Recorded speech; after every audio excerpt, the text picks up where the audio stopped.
Hello and welcome to episode 5 of Fireworks in the Real World. This week we're going to look at some mood boarding. So the last couple of weeks we've done a bit of wireframing and we've sent those wireframes to our client. We may have sent them a video as well to talk through them and explain them, or we may have met them face to face if they were smaller and local. But whilst they're thinking about those and showing other people, of the stakeholders of the pet shop, maybe we're going to do a little bit of design steer work to get a general idea of where this, which kind of look and feel this pet shop is going to have. So we're going to do 3 very quick mood boards just to explore different directions. Ideally, a mood board should be something you can throw together in no time at all and not worry too much about any particular aspect of design.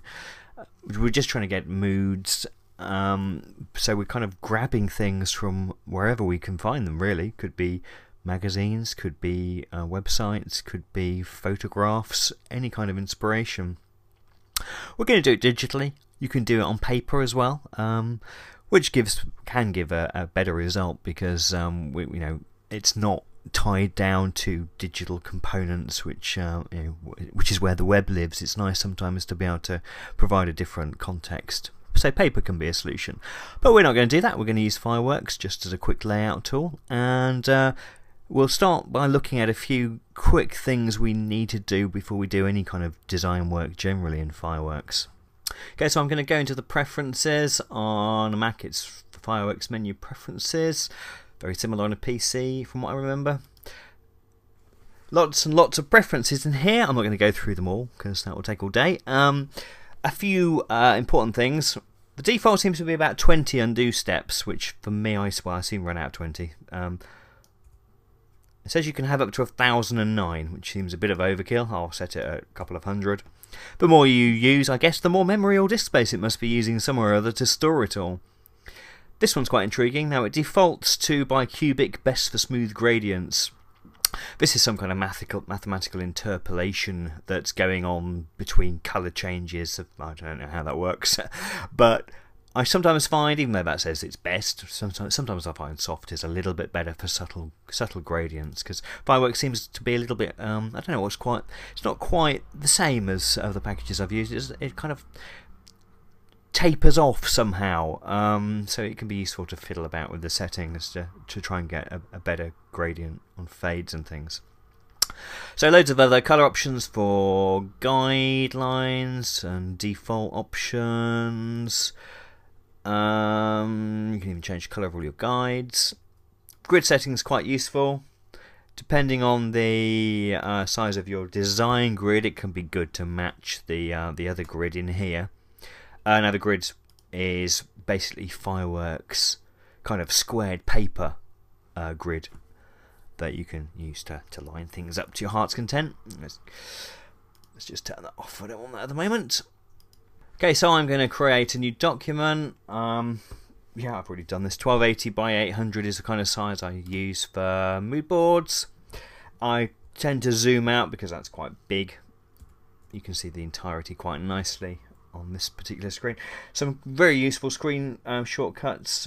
Command or Control on a PC. 1 is 100%, 2 is 200%, 3 is 300%, 4 is 400%, and I think we go to 800% with 6, and you can do Control or Apple 8 as well. Or Control 0 fits it all nicely, and plus and minus. Control plus and Control minus zooms in and out quickly as well. But I often find 1 and 2 very useful, and 0. Okay, so I'm going to create 3 different pages. I'm going to do a happy mood board. I'm going to do a corporate mood board. I'm going to do a minimal mood board. As I say, not going to spend very long on these. Quite often, all I do, all I'm going to do for the purposes of this exercise is just search on Google. So I'm just literally going to look at random keywords, see what I find for images. Yeah, and that's the kind of happy cartoony idea I wanted, so literally just copy them out of there. And you can paste them straight into Fireworks. Also, I quite often use a lot of screen grab tools. Jing is one I use quite often. There's also the default one on the Mac, which is Command Shift 3 and 4, which can be very useful. Although they save your screen grab to the desktop, so then you have to import it in. Things like Jing and Voila and Sketch, and there's loads of them. Put them on the clipboard, which can be useful for copying and pasting. So one thing I'm going to do, I'm not going to do this, I'm not going to build up all these images here with you. I'm going to just look at some colour palette stuff. So a site which is really useful, now owned by Adobe, is Cooler. Whether it was always owned by Adobe, I can't remember. But it's very useful for creating colour palettes, and it comes with lots of default sort of ideas, which you can search on and just use in your designs. There's also an extension which is quite useful.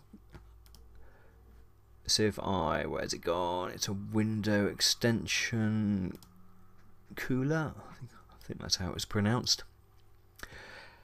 So that's extra nice because it will let you, as well as browsing all these lovely palettes of colours, it will let you do a search, and it will let you add the swatches to your colour swatch panel. So if I do that now, let's go to the swatch panel first. Let's go to Honey Pot, that kind of suits that kind of look. Let's add that to the swatches. There you go, you'll see that's now added those to the swatch panel, which is what you can use for quickly colouring. So I've drawn a rectangle, select it, and I can directly apply it from the swatch panel. You can, I think, do it straight from anything on the screen, of course. So you could just use the swatch panel of Cooler like that, but it's good to have them recorded in your own kind of colour palette. Now, talking of, let's just look at the colour palette in itself. Now you can clear that to start with. If you've got anything you want to save, it's good to save them. So I'm going to save my own swatch set for the pet shop in a minute. So I'm going to clear it first. Go back to Cooler. Let's have that happy. Where's it gone? Come back. Modern Living. I'll add that there. Add to swatches panel. And I can now save those swatches, which I've already done. I'll just overwrite it. There we go. So now I've got a colour palette just for this. Now it's also good to put that onto your mood board. Let's bring it back. Now whether there's a faster way of doing this, I don't know, but quite often what I do is I view the online version.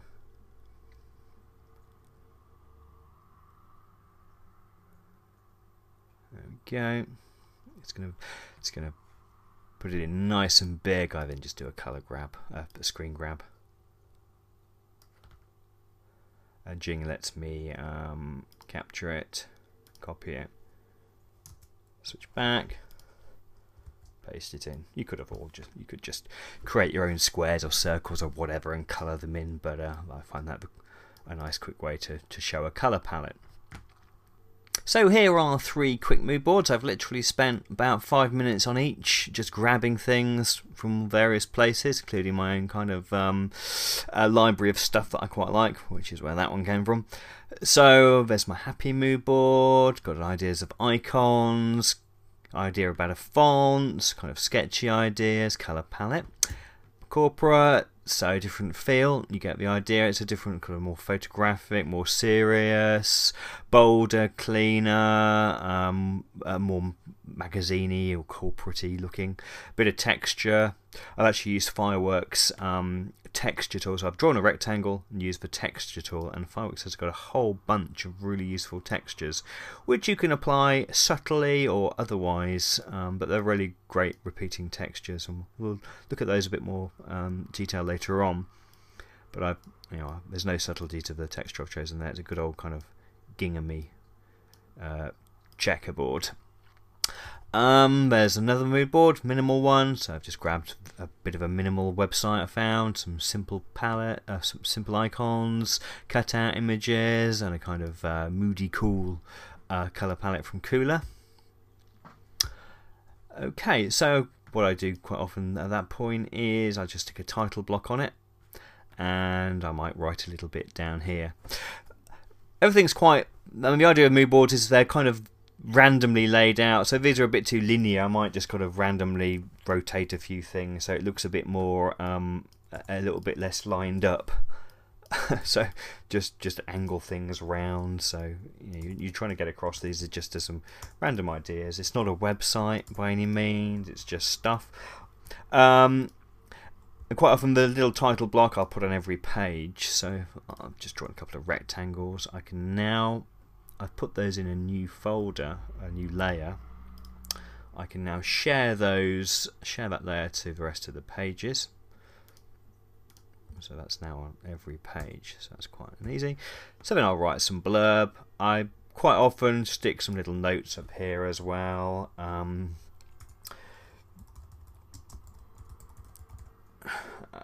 can't spell. And I'll do that in a kind of sketchy font. Yeah, so it looks like it's kind of hand drawn, if I can find one. I don't have any particular font that I use. I'll type in, what do I normally use? Some kind of brush script, there you go.